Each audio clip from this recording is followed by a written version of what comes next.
What is a handbrake? When should you handbrake? Are your hands broken? In this video, I'm going to tell you why you should use a handbrake when playing Dirt Rally, when you should use a handbrake, and how you can use a handbrake.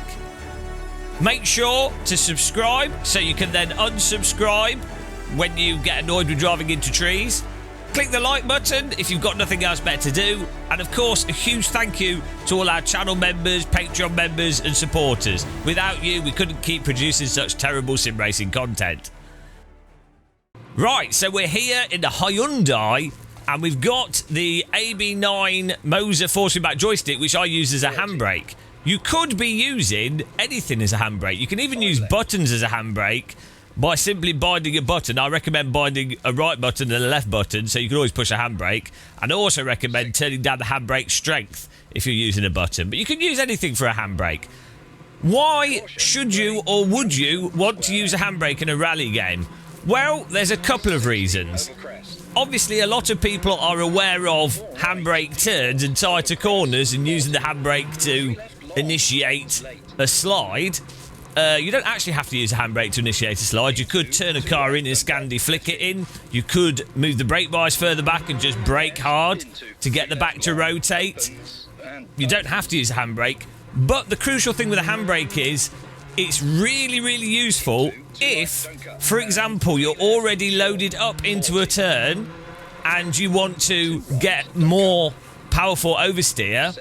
Or if, for example, you are on a tight line into a corner. You're already on the inside of a corner and you want to be able to rotate the back without having to use all four brakes, the front brakes and the rear brakes, to turn the car. So you can rotate the vehicle without losing as much speed.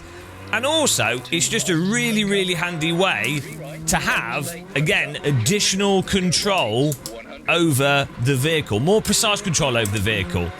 And one of the biggest reasons why you wouldn't necessarily want to be using just the brake bias or Scandi flicks to get the back of the car out is that if you've got a handbrake and you've got that as an option to rotate the rear of the car, it means you can set up the vehicle so that when it comes to using the normal brake, you can then set it up so that the brake bias is actually relatively neutral and that the braking capacity of all the wheels is maximised when you're using the foot brake, so that you're only really needing to use the handbrake for the tighter corners. And then if you want to get the most productive braking grip, you can just use the foot brake.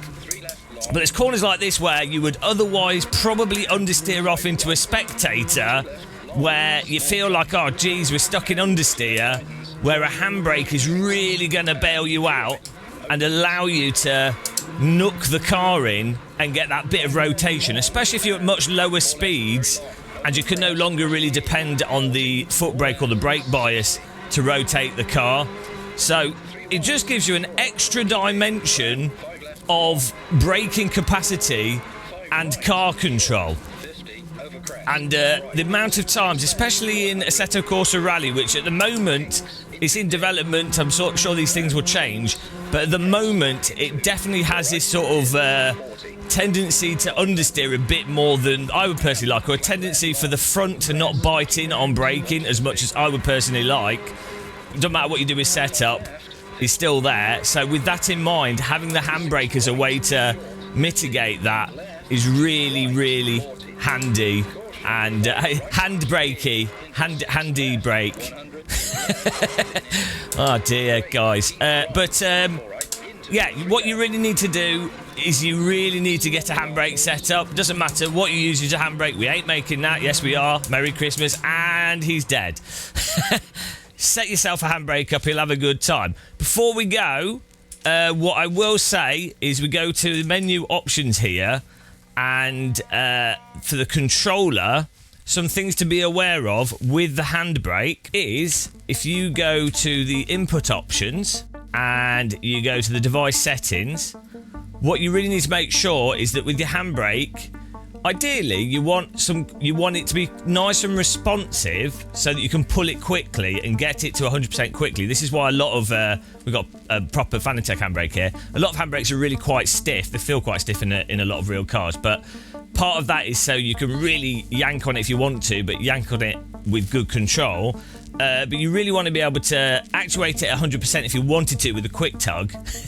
Or sometimes you want to just give it a little bit of a tug to get just a little bit of handbrake, so that you're using it. Again, it's like using a foot brake. You have analog control there, so you can use it to really manipulate the vehicle, not just do the super hardcore turn. But it's really a case of getting used to it and balancing it. You can really think of it exactly like you would a throttle or a brake pedal, that you have to sort of dial it in and get used to how sensitive it is. And you should just have the ability to ideally hit a sort of 20%, 50% or 100% without really trying too hard. Like, you should have a good intuitive sense of those sort of brackets.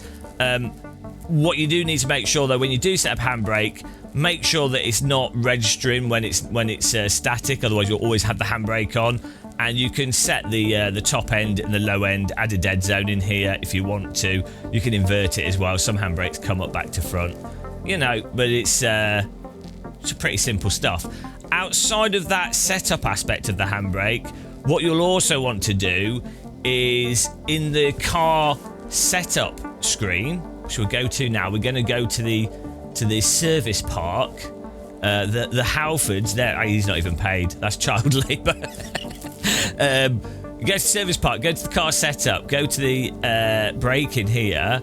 What you also need to be aware of is the handbrake force. And if you're finding that when you pull the handbrake it's way too sensitive and you're just like going you can reduce the handbrake force.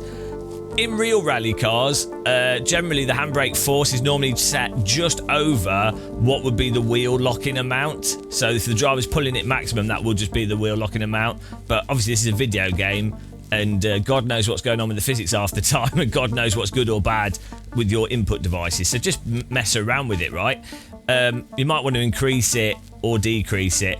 I've actually found with most of the cars in this, with my analog handbrake set up really nice, I could just leave it on 1.0 and, you know, I just pull it as hard until the car starts rotating.